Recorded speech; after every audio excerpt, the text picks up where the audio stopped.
Before you begin, remove the service cover and hard disk drive assembly. Removal. Remove the two 5mm P1 Phillips head screws, identified with keyboard icons, that secure the keyboard to the base enclosure. Place the notebook on its side and open the display panel.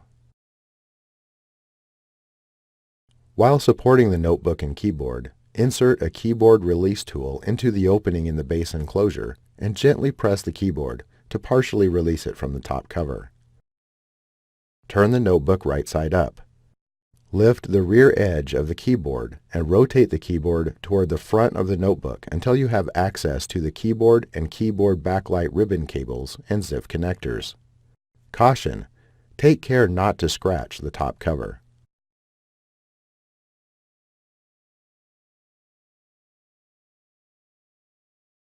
Using minimal force, lift the locking bar up on the keyboard backlight ZIF connector and disconnect the keyboard backlight ribbon cable from the system board.